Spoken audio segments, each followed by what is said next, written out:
inshallah, we're talking about some of the fiqh aspects of the month of Ramadan. Now, I'm not gonna be discussing zakat at all. So this is just regarding the fiqh of Ramadan, and there are usually many questions that people ask related to the subject of Ramadan, and I want to answer some of those key questions.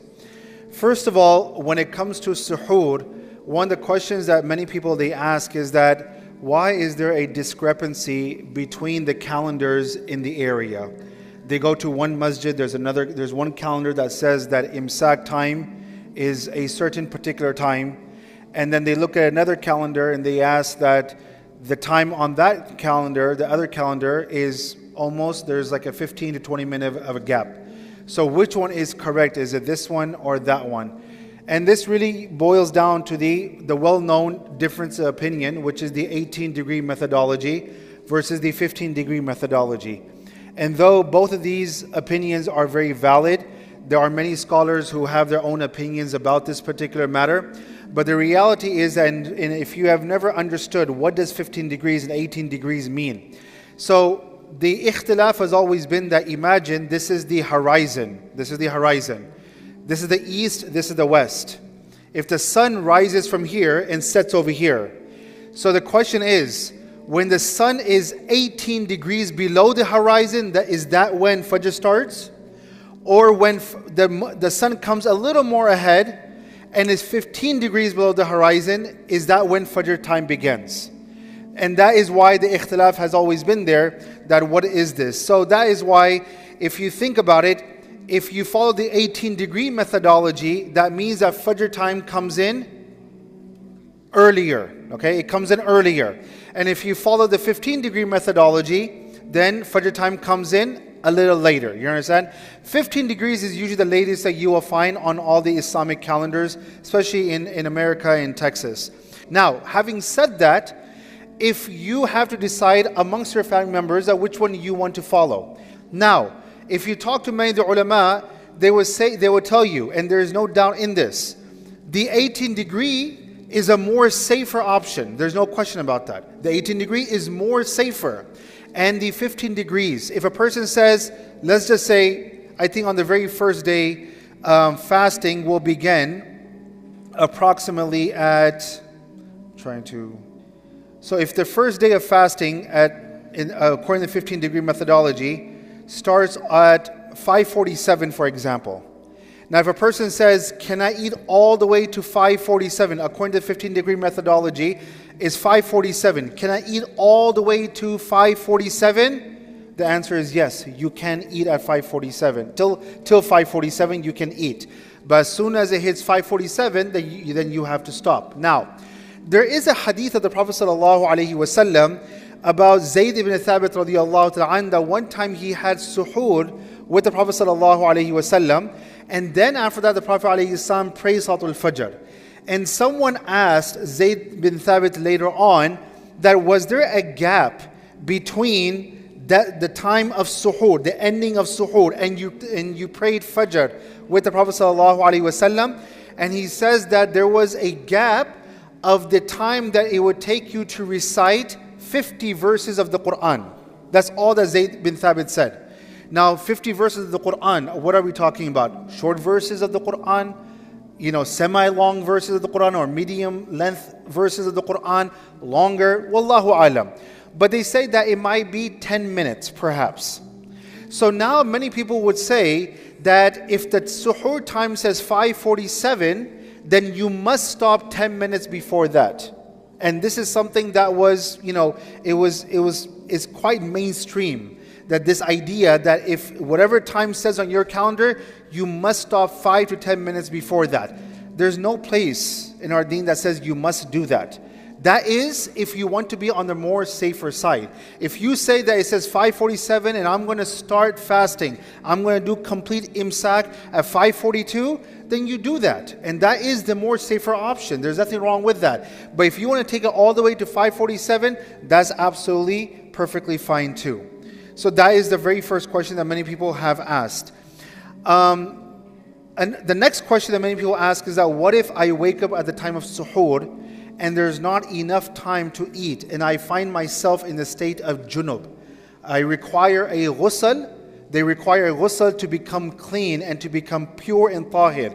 Then what should I do? So in that particular situation, you take your suhoor quickly because you need your suhoor and the nourishment. But at the same time, you can start your fast in a state of junub, but you cannot pray salat until you don't take a shower. So yes, it is allowed to start your fasting in that way. And if later on you take a ghusl and then you will pray your salat. What if you are sleeping in the state of fasting and then, for example, a person experiences a wet dream, for example? Then in that case, your fasting is not nullified. You simply will take a ghusl and you'll pray your salat whenever the next salat comes in. Now, during the fasting in itself, there are many questions that I'm going to quickly go through, and I'm not going to go through all the dala'il and all the proofs. So I'm just going to quickly go through questions and answers, inshallah. If someone eats or drinks something forgetfully while they're fasting, of course their fasting does not break. What happens if a person vomits during fasting? If that vomit is induced, okay, if that vomit is induced, meaning that you are forcing that vomit, then that will break your fast. If you are not inducing that vomit, then it will not break your fast. Let's just say you find yourself in a situation that you had, mashallah, an all-star suhoor, okay, an all-star suhoor, and a buffet and so forth, and now you're experiencing indigestion and so forth, and you just feel like you have to get something out because you cannot just maintain that fast, then if you need to vomit, you vomit. According to many ulama, that's not considered as self-inducing. You understand? But yes, you don't want to put yourself in a situation where you're going and you are overloading in the time of suhoor. The next thing is that can you apply eye drops, ear drops, and nasal drops in the state of fasting? The answer is eye drops, absolutely yes. Ear drops, there should not be a problem. Although the canal, that's why, when you talk about doctors, they're called ENTs. Ears, nose, and throat. They're all connected. The passages are connected. So ears still, even though the passage is connected, it should not be a problem. But as far as the nasal is concerned, try to stay away from that as much as you can in the state of fasting. Does smoking break the fast? If a person has a habit of smoking, does smoking break the fast? Absolutely, it does break the fast. Can a person take an injection during fasting as long as it is considered as non-nutritionist? Okay, if it is providing to you, if it's providing nutrition to you, then that will break the fast. And if it does not provide any kind of nutrition to you, then it is no problem. A lot of times people are taking different injections. There's absolutely nothing wrong with that. So just want to make that clear. Can a person use toothpaste and mouthwash in the state of fasting? The answer is, now in this there are going to be some different opinions. The more conservative approach is no, but overall the majority of scholars, they say that it is absolutely fine as long as you do not digest and you do not intake anything. So that is why if you feel like that, if you're going to use mouthwash, first of all, try to just stay away from mouthwash completely. If you're fasting, use miswak. If you want to use a toothbrush, you can use a toothbrush. If you want to use toothpaste, then use toothpaste, but make sure you spit out everything, you don't intake anything. What about bleeding? If you experience a nosebleed during fasting, does that break your fast? No. What if, does cupping break fasting?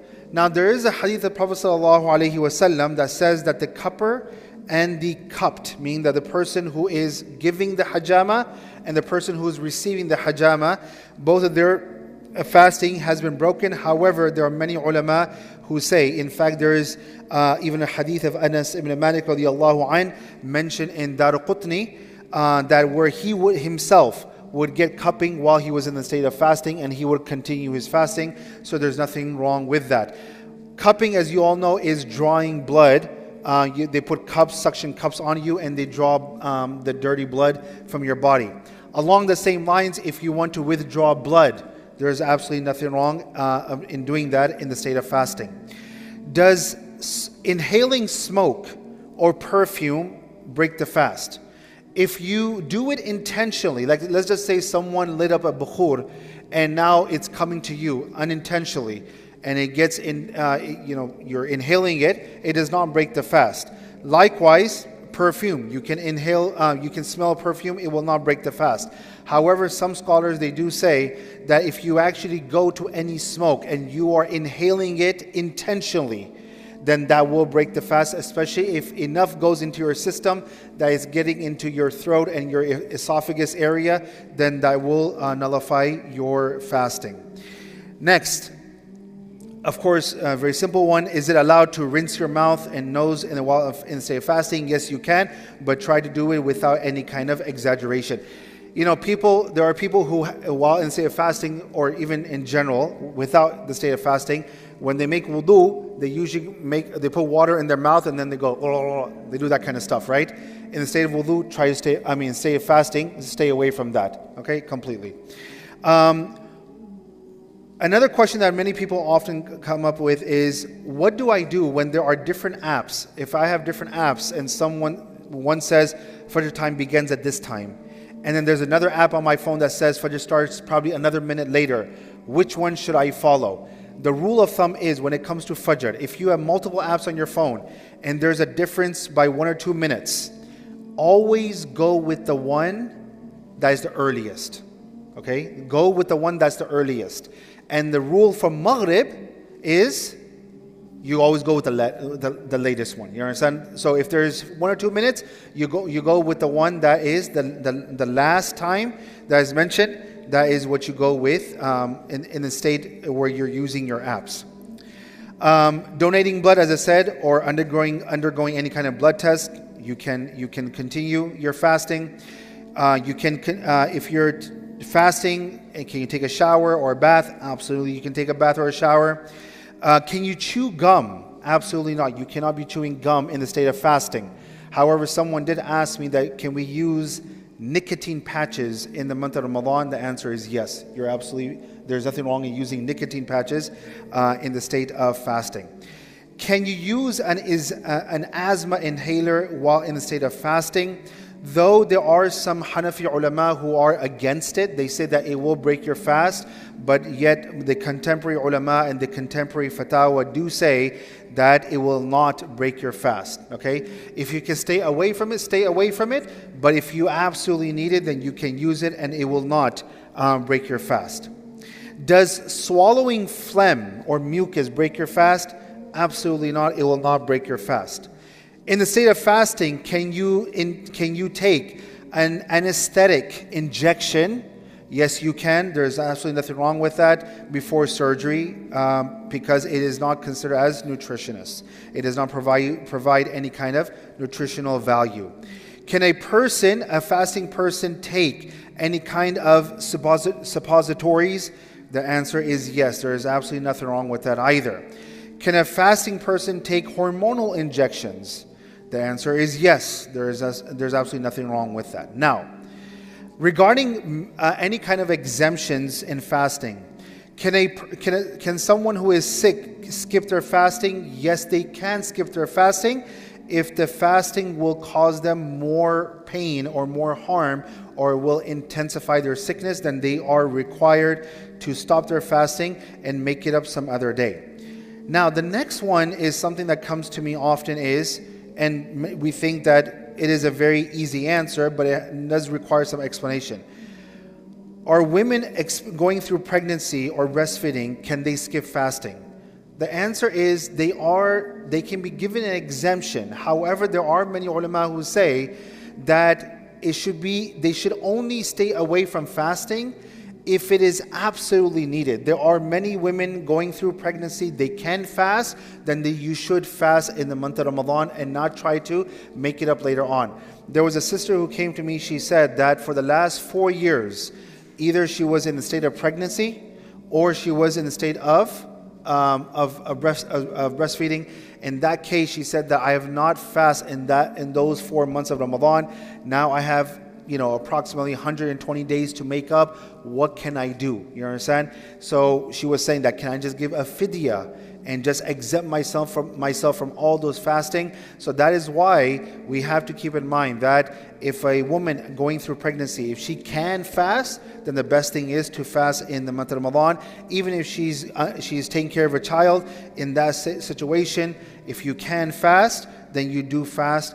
only in the case that where it will be extremely difficult, then you are exempt from fasting. Can travelers skip fasting? Though the Quran says, "O ala safarin fa'iddatun min ayyamin ukhar," yes, they are technically exempt from fasting. But let me explain to you how you can fast while you're traveling, because this is a question that comes to me often. Imagine if you're flying from Dallas Fort Worth. The time for iftar is going to be roughly around 7 something, okay, 7:30, because Maghrib nowadays is close to that. Is 7, I think so. Today was 7:21, 7:22. So if this is the time, let's just say you're leaving from Dallas Fort Worth, you're traveling overseas. You leave from Dallas around like at 5 o'clock. The best thing to do is that you continue, or you have your fast. You maintain your fast even while you're traveling, and it's 2 hours of traveling, but you will break your fast when it is sunset outside. So if you're traveling east, okay, then just keep an eye on the horizon outside. As soon as you see that it is sunset, then in the plane you break your fasting. You understand? That also means that if you're traveling, let's say even at 12 o'clock, and you have 7.5 hours left of fasting, if you can fast, then do fast. Now remember, in the time of the Prophet ﷺ, they travel through the deserts. Here, traveling is in luxury. You understand? You're still sitting in AC, you have a comfortable seat and so forth. You can fast, then you should fast. Now, in the case when you're coming back, this is where the complication does occur. Because if you're flying back, then what happens is that the days are going to get longer. That is why in that situation, let's just say, I'm just giving you a very hypothetical here. Let's say you're traveling from Karachi, for example. You're traveling from Karachi, you're going to Dubai first. Usually there's not a big gap over there. So if you need to, you'll start your fasting and you'll come all the way to Dubai, and then in Dubai, you will break your fast. Now, will you start a new fast? No, that is where you will use the concession. You will use a concession given by Sharia. You can skip your fasting if you want, and then later on when you come back to America, you can then make it up. You can make up that fast. Some people have also asked me that what if we start Ramadan here? What if we start Ramadan here and we travel overseas? And let's just say we went to India, Pakistan, or Bangladesh, or some other country, and they started 1 day later than us. And by the time I'm fasting, I have fasted. Do I do my Eid according to America, or do I do my Eid according to where I am? You will do your Eid, or you will stop fasting based on where you are going. You understand? So keep that in mind. Now, as far as qada in kafara, there's an ikhtilaf on this matter. So first of all is that if a person breaks their fast for a good reason, a valid reason, the only thing they are required to do is qada, which is later on making up a day. However, if they break their fast, and this is where the ikhtilaf comes, all the ulama, they say, without any doubt, this is a consensus, that if a person engages in intimacy with their spouse, then they have to provide a kafara. Okay, there's no question about that. The kafara is either you are freeing slaves, which is not the case nowadays. The next one is you have to fast for 60 days consecutively. Now, the ikhtilaf comes in that if a person eats or drinks something intentionally in the month of Ramadan, or they broke their fast intentionally in the month of Ramadan, or they decide that they don't want to fast at all in the month of Ramadan, in this case, Imam Malik and Imam Abu Hanifa rahmatullahi alayhi, they say, in that case, because it is the month of Ramadan, in this case, they will also have to give a kafara.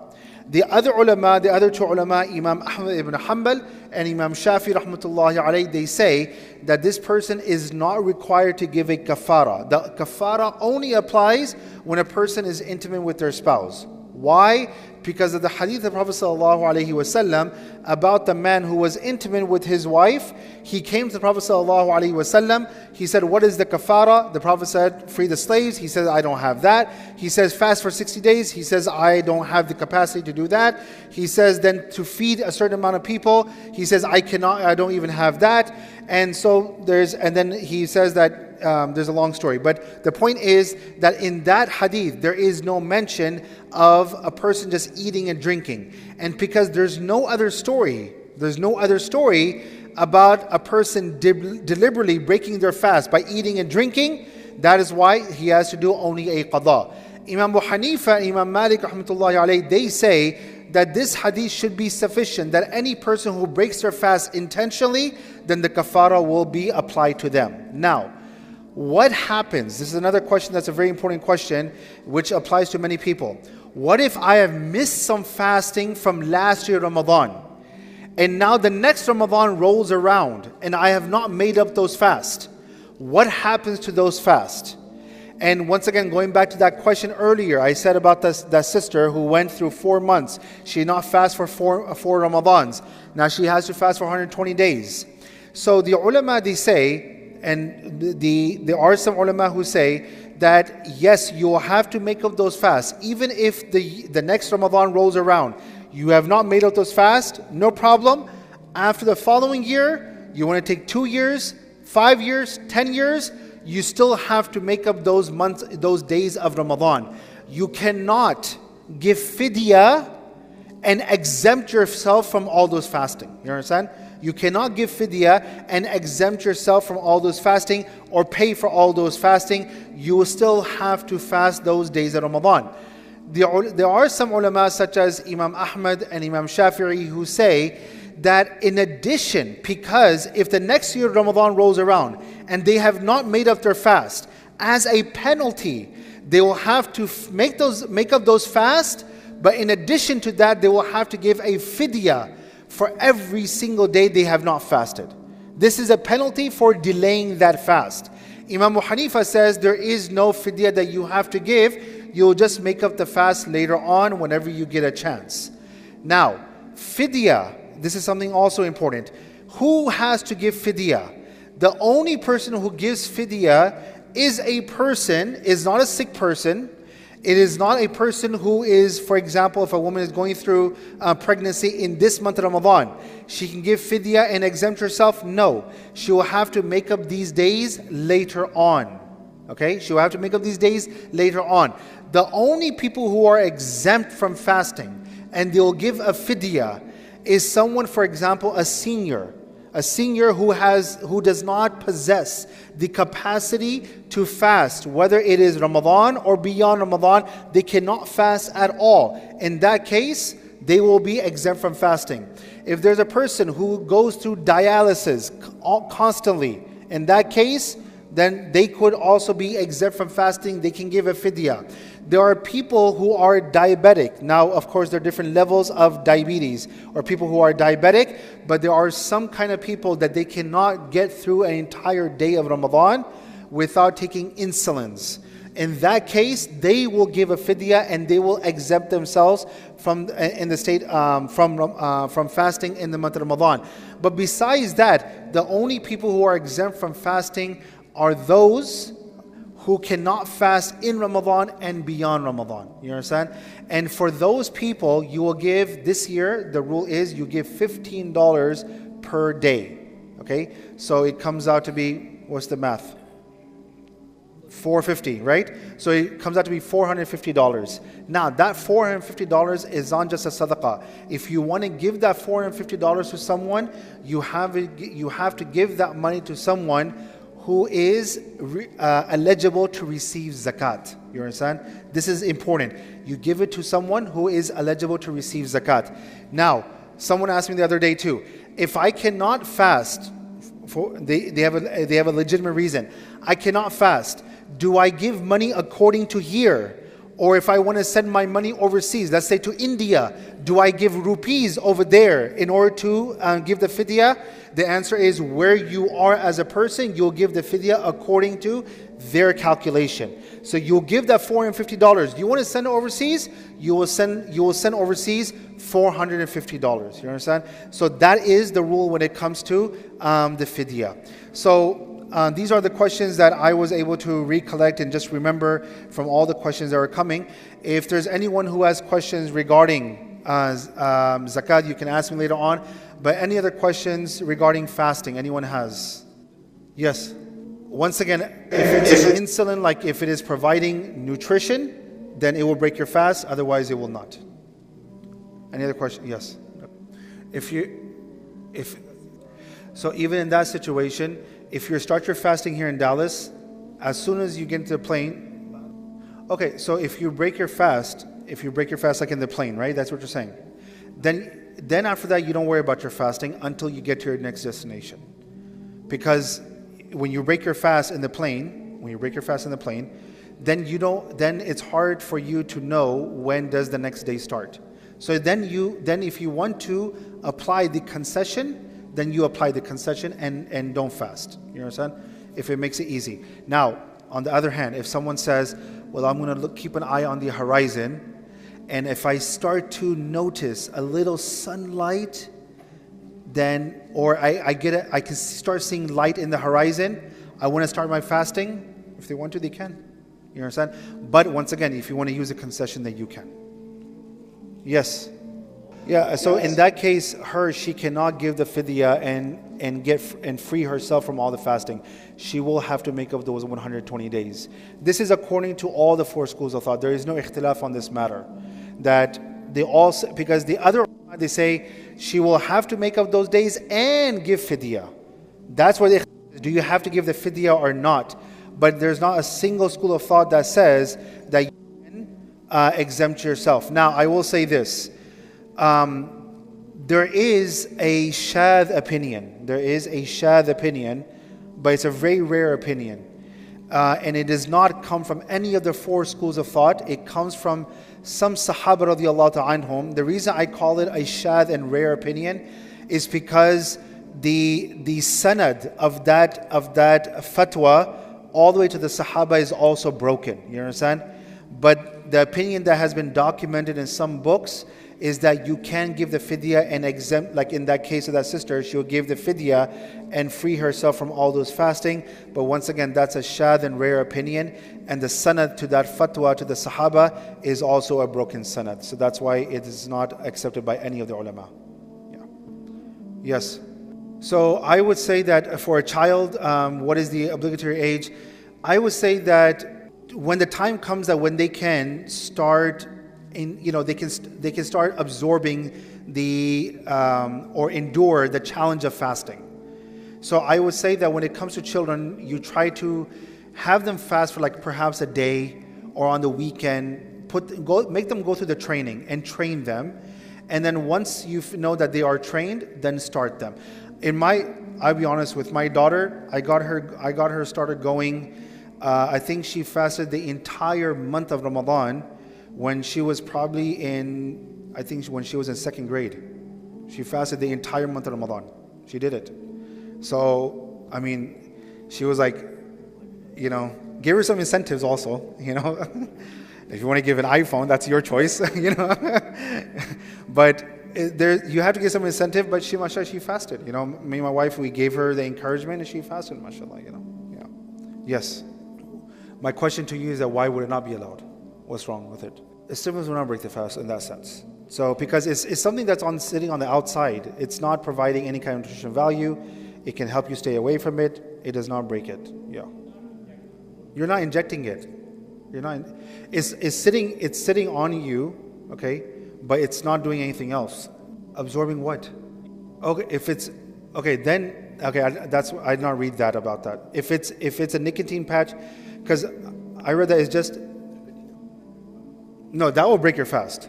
Yeah. That you put it inside, that will break your fast.